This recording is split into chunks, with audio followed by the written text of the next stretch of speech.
Top Hangat TV mempersembahkan berita terkait selebritis, berita unik, berita asyik yang patut Anda simak di Top Hangat TV.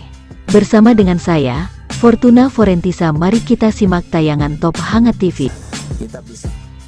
Tema kita kali ini adalah Sersan 2 Korps Wanita Angkatan Darat, Aprilia Manganang, mantan pevoli putri nasional berubah menjadi lelaki, bagaimana bisa? Namun sebelum tema kami lanjutkan, saya ingatkan Anda untuk jangan lupa memencet tombol subscribe dan tanda lonceng agar kami terus dapat berkarya untuk Anda. Sosok Sersan 2 Kowat Aprilia Manganang telah dikenal publik sebagai mantan pevoli tanah air yang berprestasi.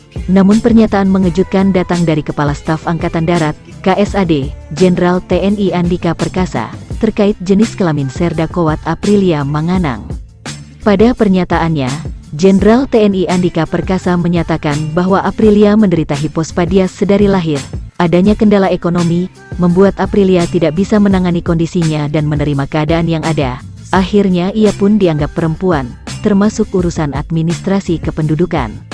Aprilia Manganang, anak ini termasuk dalam kasus hipospadias serius sehingga para medis yang membantu kelahirannya dan orang tua menilai secara fisik bahwa dia perempuan, kata Jenderal TNI Andika Perkasa.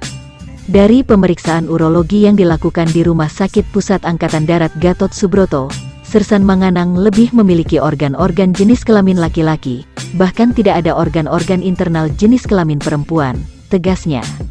Kondisi ini membuat mengingat lagi pada awal kemunculan Aprilia yang sering dituduh sebagai pria karena memiliki tubuh kekar dan gaya tomboy. Kala itu status gender Aprilia dipertanyakan ketika tampil di Liga Bola Voli Indonesia tahun 2011. Namun ada fakta lain yang membuat Aprilia selalu mendapatkan status sebagai perempuan hingga usai 28 tahun ini. Hal ini terjadi karena Aprilia dilahirkan tidak dibantu oleh dokter atau bidan. Berdasarkan keterangan orang tuanya, Aprilia lahir dibantu oleh dukun beranak. Fakta tersebut pun diungkapkan langsung oleh Jenderal TNI Andika Perkasa yang mendapat keterangan langsung dari orang tua Aprilia yakni Akip Zaburt Manganang dan Suryati. Adanya masalah finansial membuat Akip dan Suryati memanggil para medis. Ayah dari anak ini hanya lulus dari sekolah dasar, ibunya kebetulan tidak menyelesaikan sekolah dasar.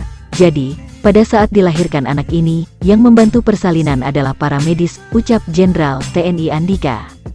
Kurangnya pengetahuan para medis membuat Aprilia akhirnya dianggap sebagai seorang perempuan dari sisi fisik.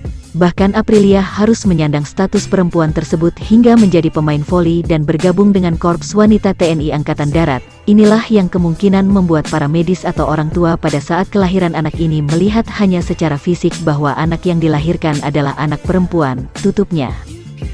Demikian kabar yang bisa kami kabari pemirsa. Terima kasih atas perhatian Anda. Saya Fortuna Forentisa pamit undur diri dari hadapan Anda. Tetap semangat dan tetap jaga kesehatan Anda.